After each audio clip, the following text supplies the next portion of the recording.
Quero desejar a você muita saúde, paz e a perseverança na fé, na esperança e no amor que vem de Deus e que também nos leva para Deus. O evangelho de hoje é Marcos 8, de 27 a 33.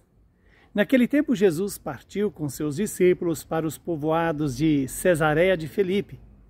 No caminho, perguntou aos discípulos: "Quem dizem os homens que eu sou?" Eles então responderam: "Alguns dizem que tu és João Batista, outros que és Elias, outros ainda que és um dos profetas."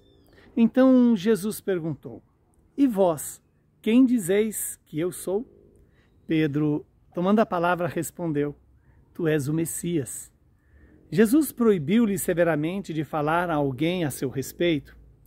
Em seguida, começou a ensiná-los, dizendo que o Filho do Homem devia sofrer muito, ser rejeitado pelos anciãos, pelos sumos sacerdotes, pelos doutores da lei. Devia ser morto e ressuscitar depois de 3 dias. Ele dizia isto abertamente. Então Pedro tomou Jesus à parte e começou a repreendê-lo. Jesus voltou-se, olhou para os discípulos e repreendeu a Pedro, dizendo: "Vai para longe de mim, Satanás. Tu não pensas como Deus, e sim como os homens." Palavra da salvação. Glória a vós, Senhor.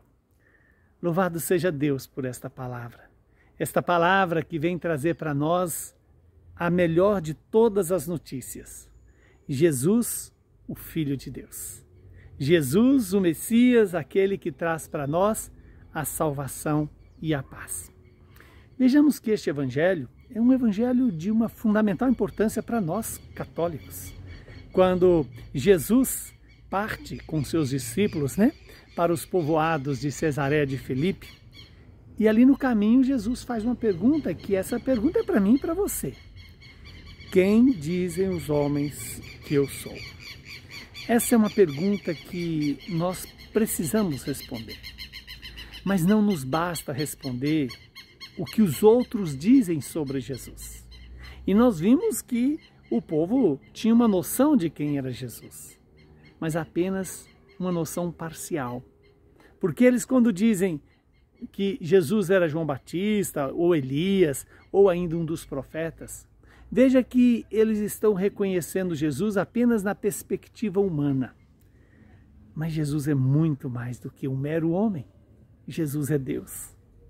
E sendo Deus, ele traz para nós a certeza de que somos criados à sua imagem e semelhança e que somos convidados a deixar que Deus restaure em nós essa imagem e semelhança que ficou arranhada, ferida com o nosso pecado, seja o pecado original e também com o nosso pecado pessoal. Depois Jesus faz uma pergunta dirigida aos apóstolos, aos discípulos: "E vós, quem dizeis que eu sou?"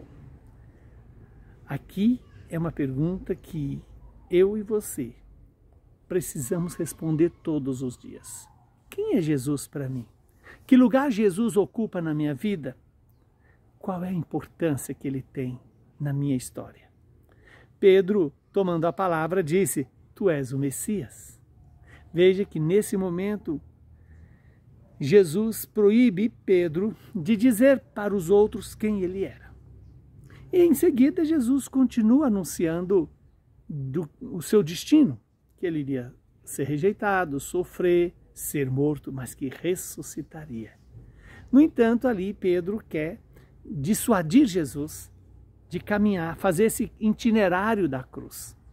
E Jesus, de forma dura, diz para Pedro: "Afasta de mim, Satanás. Tu não pensas como Deus, mas pensas como os homens."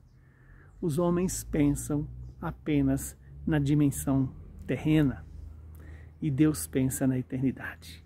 Para mim e para você.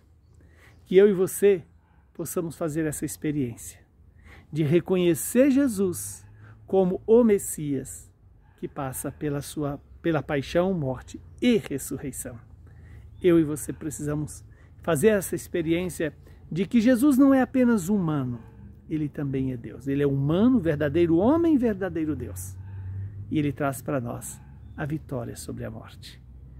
A ressurreição é o grande segredo da existência minha e sua, de Jesus para nós, de Jesus em nós. A ressurreição de Jesus é a garantia de que eu e você não fomos criados para a morte. Fomos criados para a vida plena.